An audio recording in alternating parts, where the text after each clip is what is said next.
So I have an idea. I just got the Girault Greyscale Set, and I'm really excited about this. Look at them. Look at them, look at them, look at them. I've been looking for a grayscale set just like this. What I want to do is use this set to lay in a value painting underneath my actual painting. And these are perfect, especially since they're soft pastels, but they're on the harder side. So I'd be able to go in with these and then layer over with softer pastels like Senneliers or something like that. In theory, I really like the idea. However, they might fill up the tooth too quickly to where I can't get the chroma I need when I actually go in with the color. And then two, it might look muddy. But before I begin this experiment, I'm gonna swatch out these pastels in case that's all you want from me. I'm gonna be using Pastelgrain today. I haven't found much information on it aside from the couple videos that I've made. I feel like people are interested in that right now, so that's the paper I'm gonna use. This one is 525, 524, 523, 522. I would say the paper is about 522. 520. Yeah, 522. It starts to get darker. 519, 518. 516, 514, and 513.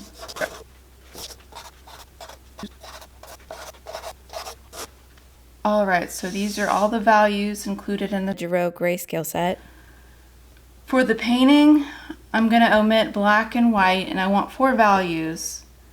And then I think I'm going to leverage the color of the paper, which is about, which is about this value, which would be, this is 522.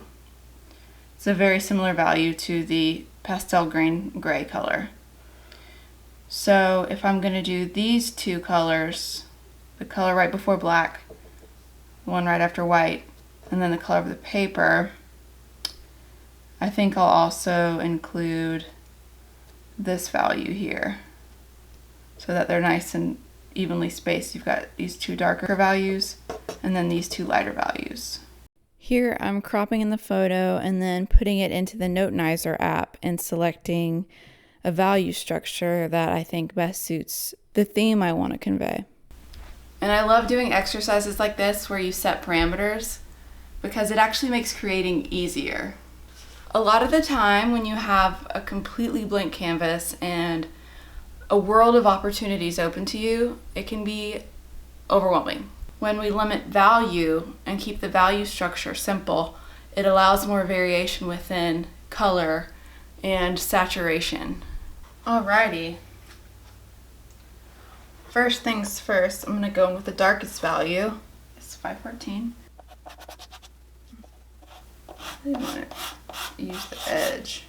Okay. And I'm trying to keep it pretty loose at this point because, well, I mean, this is an experiment, but my main theme of the painting is definitely the house. So this shrubbery needs to not take attention away from it. It needs to help the setting of the house. It's a supporting character.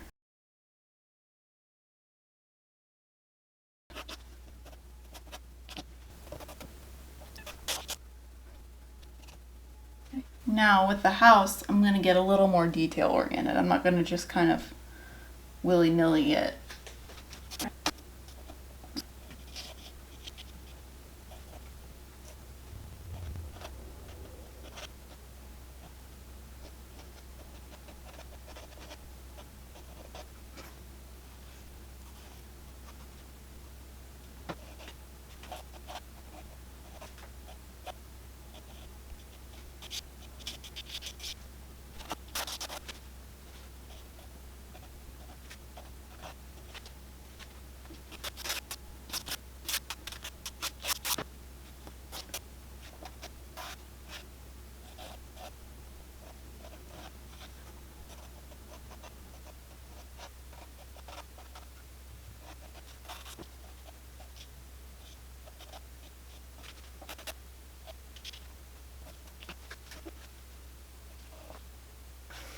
All right, so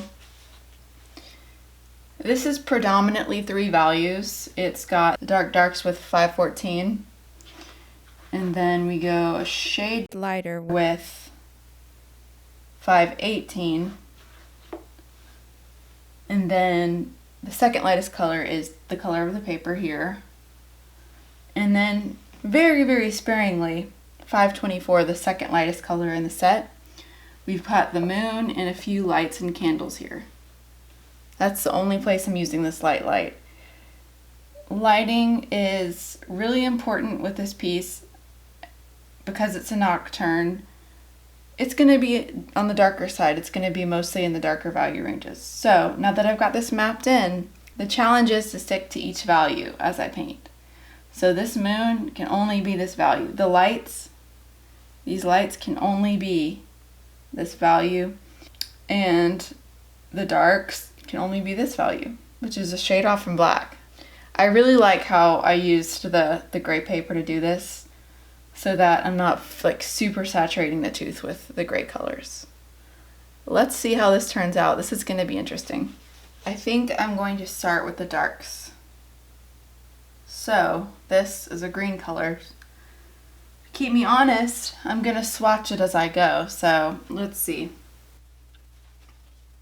It's a little too light. Perfect, okay. And remember that I'm not wanting much detail here. And I'll go in with it here too.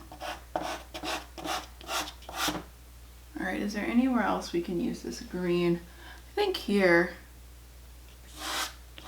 I'll probably put some brown up here too.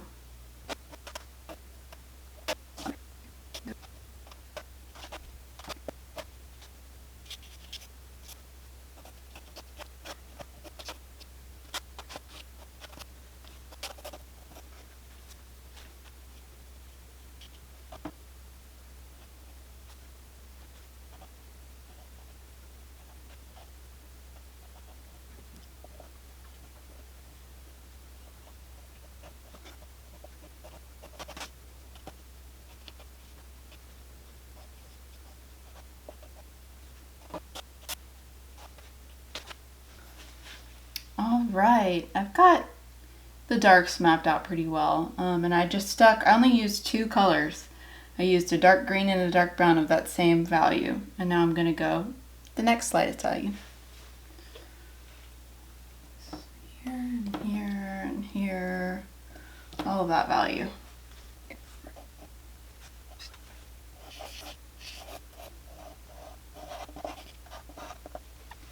Chroma isn't an issue, is it? I'm going over the gray. We're gonna have to knock that back down. I might even try using the gray to knock it down. Could be a good idea, who knows, we'll see.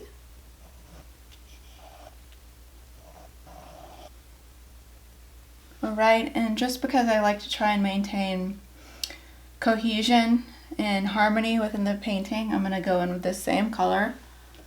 Put it up here.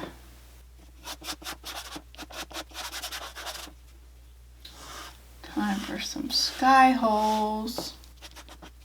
And just as a reminder, I'm not trying to get too detailed here. It's just enough information. I'm going to bring it down. I'm going to try and figure out a good color for this. Let's see. Ooh, too dark. Too light.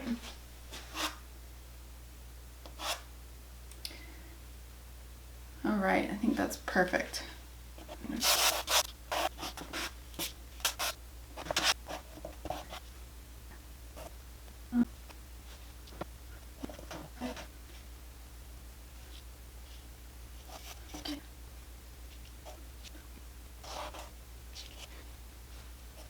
I'm going to lay in that distant marsh too, which is more, it's this value, but it's a little bit more golden. Get that marsh glowing underneath the moon.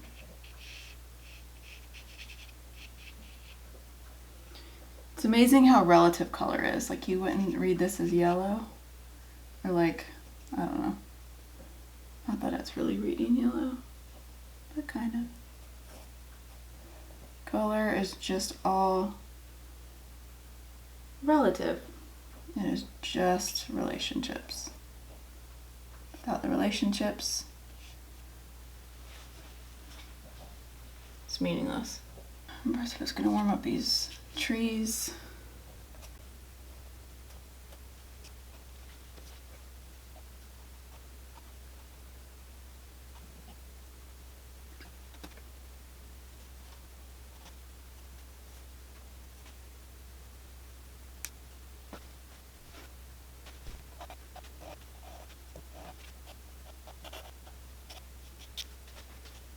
I'm going to use the same blue that I used earlier.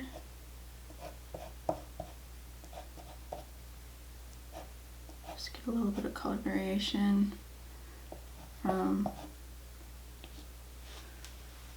Okay, that's better.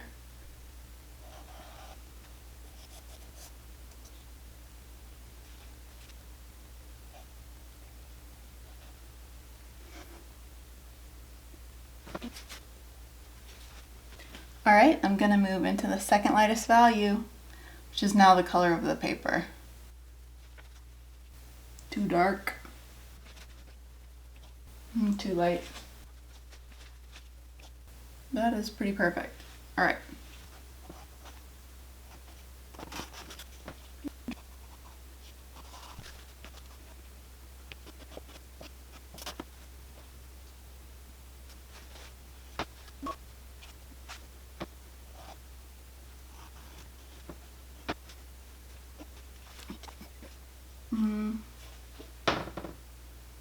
It's a little too vivid.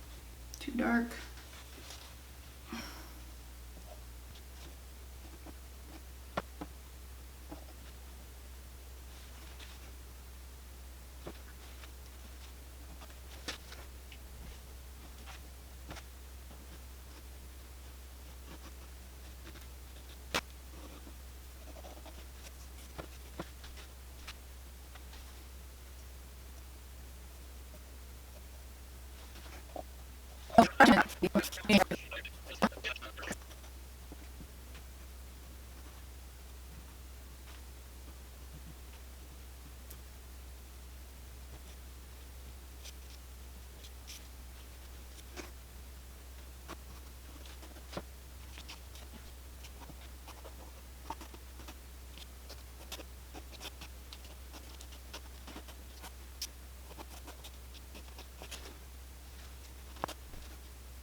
Alright, so if you're wanting to use this Girault Greyscale set for a value underpainting, I would say definitely do it. It works really well because the pigment in a Girault stick is packed pretty densely. Like, it's considered a soft pastel, but it is on the harder side. It's really easy to layer over top of.